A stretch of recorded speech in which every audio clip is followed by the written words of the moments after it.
Islam ini mampu memberikan syafatul mut'ah pada hari kiamat, syafatul mut'ah pada hari kiamat nanti nabinya.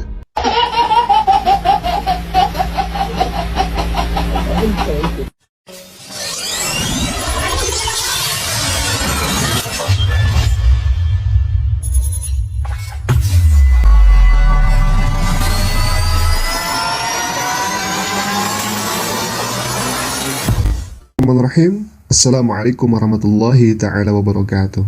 Ikhwafillah, semoga semuanya ada dalam sehat walafiat dan semoga Allah senantiasa beri kita nikmat iman dan Islam sampai ruh tinggalkan badan. Amin ya Allah ya rabbal alamin. Nah, ikhwafillah, di video kita kali ini kita akan meluruskan keawaman seorang murtadin yang katanya ngaku sebagai ustadz, guru ngaji dan sebagai juara MTQ. Nah, di judulnya ditulis seperti ini ya. Ustadz pernah juara MTQ, tinggalkan Islam karena berjumpa Yesus. Namun apa yang terjadi ikhwafillah? Kita akan langsung saksikan videonya. Silakan ikhwah.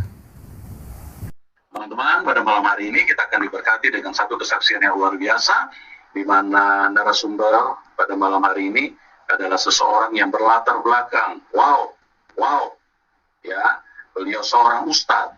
Nah, luar biasa kan? Tidak mudah meninggalkan Islam, ya, apalagi dengan latar belakang ustadz. Ini Anda jangan lewatkan bagaimana kesaksiannya yang begitu luar biasa. Bukan saja hanya mantan ustadz, beliau pernah juara MTQ. Nah, luar biasa kan? Baik, ikhwafillah, dengan bangganya pendeta ini akan menampilkan seorang yang mengaku ustadz, yang justru umat Islam ya sangat ngakak melihat kesaksiannya gitu ya. Bagaimana kita tidak ngakak ikhwah? Seorang ustadz kok belajar ilmu kebal, ilmu kebatinan, kebal dibacok, kebal wajahnya dimandikan minuman keras dan lain-lain. Kok ustadz kayak gini ya?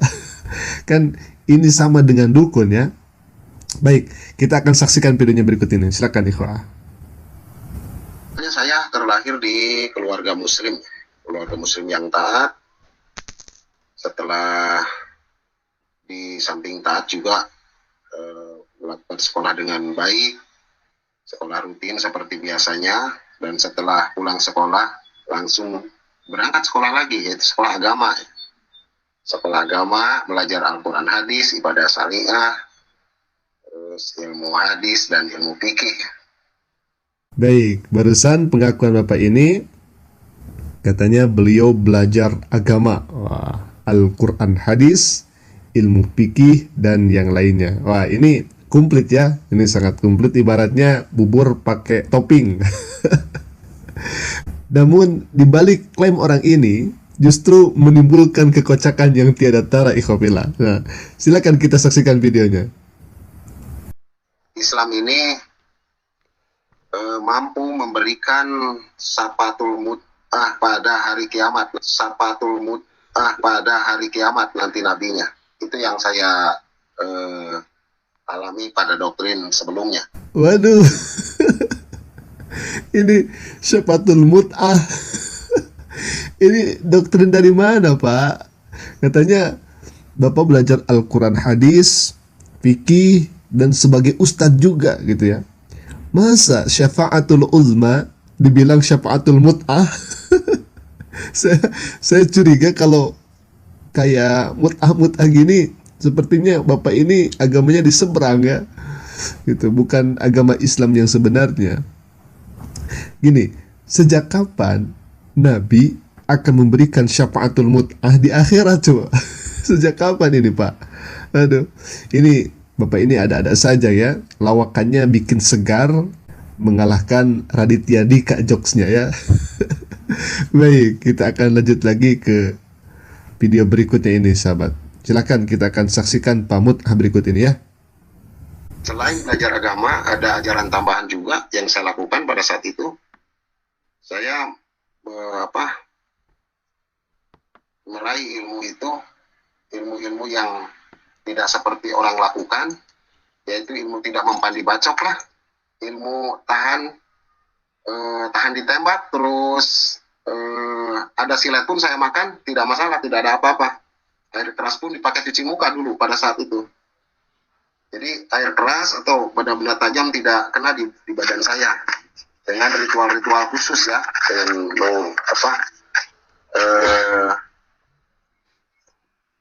dengan melatar belakangi dari agama itu. Bacaan-bacaan yang saya bacakan untuk mempelajari ilmu kegaiban itu dari Al-Quran. Nah, baik. Katanya selain belajar agama, ada pembelajaran tambahan. Di sini sudah terlihat jelas ya kesesatannya. Katanya belajar memperdalami supaya tidak mempan dibacok, tidak mempan ditembak. Tadi apa yang disebutkan itu tidak mempan disilet, ya. Air keras dipakai cuci muka. Nah, kalau seperti ini tidak jauh dengan dukun, ikhwafillah, ya. Tidak jauh dengan dukun. Nah, begini ya, kita akan jelaskan dulu sedikit. Ilmu kebal itu bukan datang dari Islam. Ilmu kebal itu datang dari setan. Coba kita cek, ya. Coba kita cek Nabi kita dan para sahabat Nabi. Ketika Nabi dilukai, dizolimi oleh orang-orang kafir, Nabi terluka. Bahkan para sahabat kala itu banyak yang syahid ketika membela agama Allah. Kalau Nabi mengajarkan ilmu kebal kepada para sahabat, pastinya Nabi tidak akan terluka ketika dilempari batu di Thaif. Ya. Pun Nabi tak akan terluka ketika pada perang Badar itu. Dan sahabat tidak akan terluka ketika kala itu bersama Nabi SAW. Ini harusnya menjadi pelajaran, apalagi orang ini mengaku ustadz. Bayangkan, ustadz macam apa kalau seperti ini belajar ilmu kebal yang justru Nabi melarangnya, Nabi tidak mengajarkannya. Nah, kalau ada orang yang mengaku punya ilmu kebal, silakan ikhwafillah ya, silakan katakan kepada mereka, perhatikan ilmu kebalnya, dan ikhwafillah ya, sahabat-sahabat, bacakan ayat-ayat ruqyah ya di depannya, seperti ayat kursi dan lain-lainnya. Niscaya pada waktu itu ya, orang yang mengaku dirinya mempunyai ilmu kebal akan hilang seketika itu juga. Karena ilmu kebal itu datangnya dari setan, entah itu dari jimat, dan jimat itu hukumnya syirik. Ya, kata Nabi, inna ruqa wat tamaima dan lain sebagainya itu asyirk, bahwa itu syirik. Kemudian yang kedua, boleh jadi bersekutu dengan jin, dan biasanya bersekutu dengan jin itu tidak gratis, ikhwafillah. Ada ritual-ritual tertentu yang harus dilaksanakan walaupun dibungkus dengan bacaan Quran atau wirid yang lainnya. Nah, itu hanyalah cangkang ya, sebagai pemanis saja, tapi di dalamnya menyekutukan Allah, meminta kepada bantuan jin, merendahkan diri kepada mereka. Jadi bacaan Al-Quran itu hanya ditenggorokan saja, tidak sampai diamalkan isinya atau tidak dijadikan sebagai petunjuk hidup. Jadi sebenarnya ikhwafillah, syaitan, jin itu sudah mengakui bahwa manusia itu kedudukannya tinggi di hadapan Allah. Wa hum ya'lamuna anna al-insana asyrafu minhum wa a'zamu qadran. Jadi manusia itu lebih tinggi martabatnya dibanding jin, dan jin ini sudah mengakui hal itu. Kalau manusia tunduk kepada jin, merendahkan, meminta kepada jin, ingin kebal, ingin sakti lah, ingin berbuat sesuatu yang di luar nalar manusia, artinya sakti ya, setelah adanya ritual-ritual yang ada, maka yang terjadi adalah kita sebagai manusia yang besar dan tinggi martabatnya di hadapan Allah, merendah-rendah kepada sesuatu yang martabatnya lebih rendah daripada manusia, maka orang yang lebih rendah itu atau makhluk yang lebih rendah itu akan merasa sombong dan angkuh, sehingga manusia yang tadinya mulia ya akan menjadi hina, dan di sana sangat mudah manusia itu disesatkan dan dijauhkan dari jalan Allah Subhanahu wa taala. Jadi ini sangat kocak. Predikat ustadz diberikan kepada seorang dukun ya. Baik ikhwafillah. Selanjutnya di video yang akan kita putar, Bapak ini didatangi dua orang misionaris, namanya Gus Walker dan Ronald ya. Dan di sini sangat terlihat sekali keawaman Bapak ini dan bukti bahwa orang ini sebetulnya bukan seorang ustadz ya. Kita akan langsung ke videonya ikhwafillah, silakan. Setelah saya di 2018 awal dikenalkan oleh namanya Pak Gus Walker terus sama Pak Ronald dan rekan-rekannya, saya diberikan pengajaran. Cuma karena memang saya bingung pada saat itu bagaimana dengan kitab ini yang saya pelajari yang lalu, Kemudian jawabannya pada tahun ini. Ronald yang memberikan dengan pada Paulus yang memberikan juga pelajaran ini, karena kitab ini adalah sebagai petunjuk dan cahaya katanya. Quran ini bukan alamat yang asli katanya, tapi ini Quran benar nggak? Ya benar, Quran benar katanya. Menurutnya Quran benar, tapi bukan alamat yang asli. Karena diterangkan di surat Al-Baqarah ayat 2 itu Zalikal kitabul la raiba fihi hudan lil muttaqin. Jadi kitab ini saya turunkan bagi orang-orang yang sebagai petunjuk bagi orang-orang yang bertakwa. Oh iya, petunjuk ya. Ini tuh petunjuk. Kalau petunjuk berarti tanda panah, fungsinya menunjukkan, bukan alamat yang asli. Kalau menunjukkan berarti ada kitab yang ditunjuk. Ada kitab yang ditunjuk. Setelah saya berdiskusi ulang dengan beliau, dengan yang mengajarkan saya, puji Tuhan saya diberikan sedikit ada rasa percaya. Oh, saya percaya kalau begini. Nah, dia diajari oleh kedua misionaris ikhwafillah. Nah, di sini ya terlihat sekali keawamannya. Dan orang ini langsung percaya. Gimana katanya orang ini pengajar Quran sebagai ustadz, bahkan dirinya juara MTQ, tapi sama sekali tidak tahu isi Al-Quran itu. Apalagi ini di surat-surat pertama, ayat-ayat yang masih awal. Kan ini lucu ikhwafillah. Katanya Al-Quran itu benar, tapi Al-Quran bukan alamat asli. Nah, ini kerjaan misionaris ikhwafillah. Jadi kerjaan misionaris kepada seorang yang justru sudah lemah iman, karena beliau sebagai dukun ini ya, dan beliau memang bukan ustadz. Nah, kalau kita lihat surah Al-Baqarah itu, kan di sana sudah jelas ya. Dzalikal kitabu la raiba fihi hudan lil muttaqin, bahwa Al-Quran itu petunjuk bagi orang yang bertakwa. Ya. Siapa orang yang bertakwa itu? Apakah orang Kristen yang sudah jelas tercantum dalam Al-Quran di luar Islam itu adalah kafir? Apakah kepada mereka? Bukan. Kan di luar Islam itu kan, kalau misalkan dia tidak bertobat, tidak kembali kepada ajaran yang benar, kan dalam Al-Quran disebutkan bahwa Jahannamlah tempat kembalinya kalau memang dia tidak bertobat kepada Allah. Lalu kemudian pertanyaan, siapa orang yang bertakwa? Baca ayat selanjutnya, ayat ketiga, ayat keempat, ayat kelima. Itu ciri orang yang bertakwa. Allazina yu'minuna bil ghaibi wa yuqimunas shalah. Orang yang percaya kepada alam gaib, yaitu kepada hari kiamat, kepada mizannya, kepada mahsyarnya dan lain sebagainya, dan mendirikan salat. Lalu kemudian membayar atau menafkahkan apa yang Allah berikan kepadanya, beriman kepada Al-Quran dan kitab-kitab yang Allah turunkan sebelum Al-Quran, Injil, Taurat, Zabur, yang belum dirubah oleh tangan manusia. Begitu. Jadi jangan langsung dipotong bahwa lil muttaqin di sana itu kepada orang-orang Kristen. Itu keliru. Bahkan bukan keliru, itu sangat hoax, melebihi hoax-hoax yang ada. Begitu. Jadi Al-Quran itu petunjuk kepada orang yang suka melaksanakan apa yang Allah perintahkan.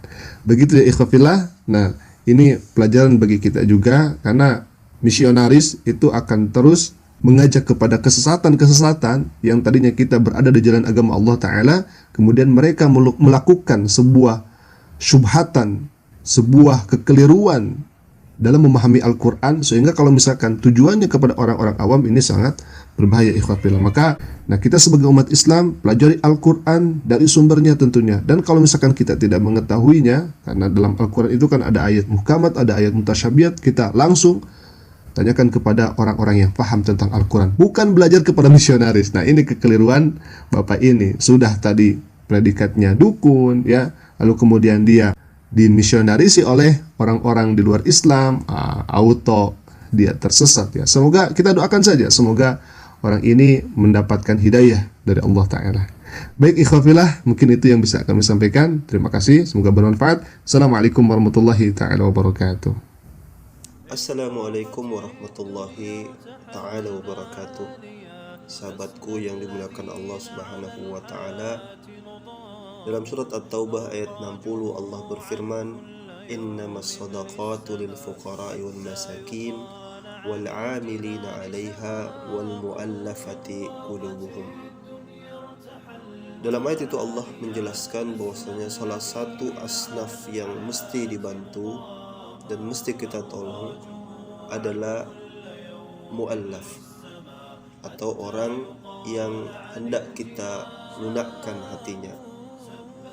Mu'allaf kerap kali dalam prakteknya mendapati persekusi dari keluarganya. Mereka kerap kali diusir dari rumahnya. Mereka kerap kali mendapatkan kondisi yang sangat sulit. Oleh karena itu, seyogianya di sebuah tempat atau sebuah wilayah itu harus ada tempat untuk mereka bisa bernaung, untuk bisa mereka menimba ilmu, untuk mereka bisa tinggal sementara sampai kondisi mereka betul-betul baik.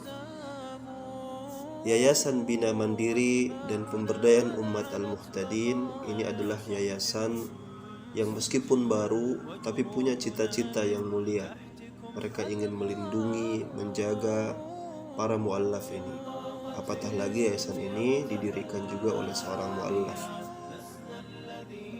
Insya Allah mereka punya niat yang mulia dalam waktu dekat ini untuk membangun sebuah RSM atau kepanjangannya adalah Rumah Singgah Mu'allaf.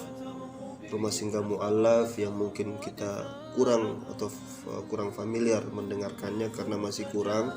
Inilah yang mereka cita-citakan.